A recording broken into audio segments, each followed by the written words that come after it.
My very favorite book in the whole wide world by Malcolm Mitchell, illustrated by Michael Robertson. Hi, I'm Henley, and this is a story about finding my very favorite book in the whole wide world. But it wasn't as easy as it sounds. Reading can be hard, you know. Once upon a time, everyone thought I hated to read, but that's just not true.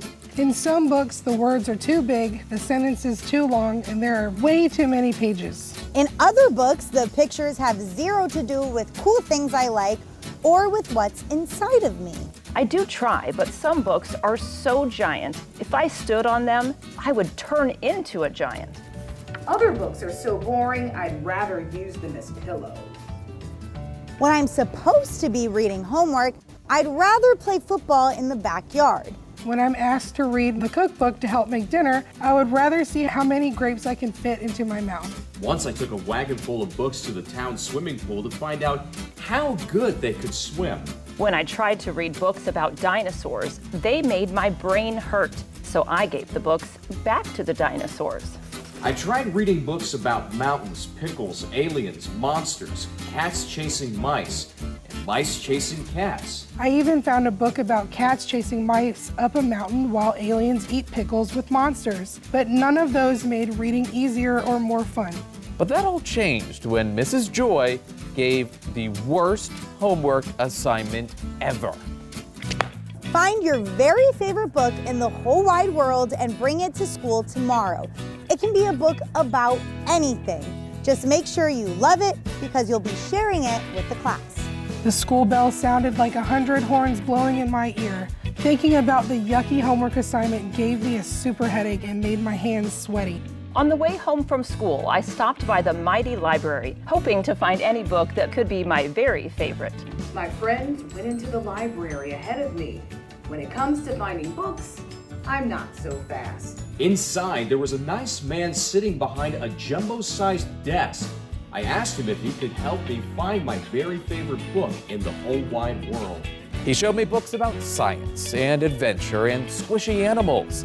He flipped through the pages of books about flags, farms, and holidays. He'd found plenty of books with twisty big words, sentences as long as my legs, and pictures that tangled the pages.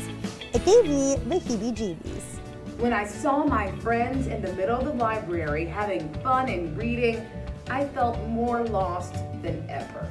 The next place I tried was Mrs. Rackley's bookshop. Maybe she could help me find my favorite book.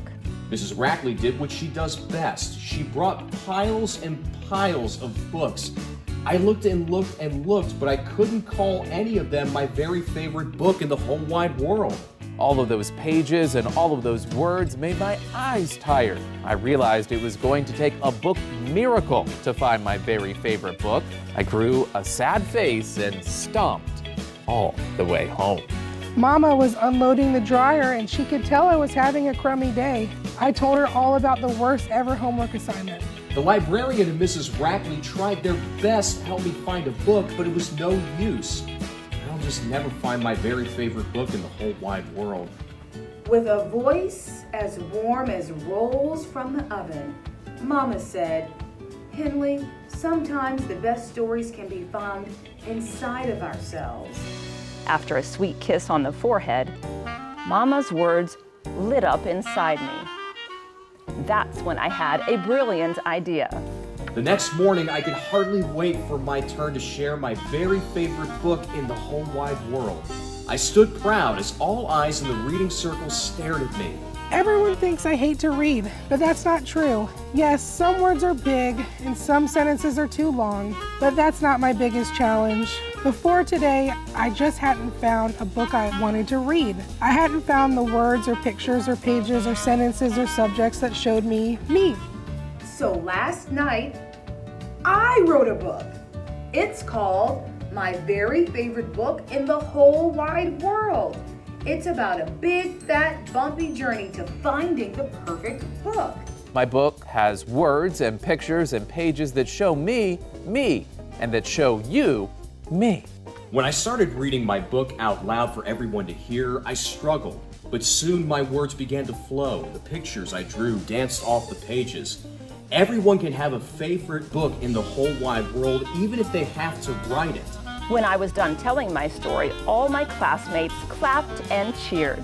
My teacher gave me a gold star on my homework, and that's the truth.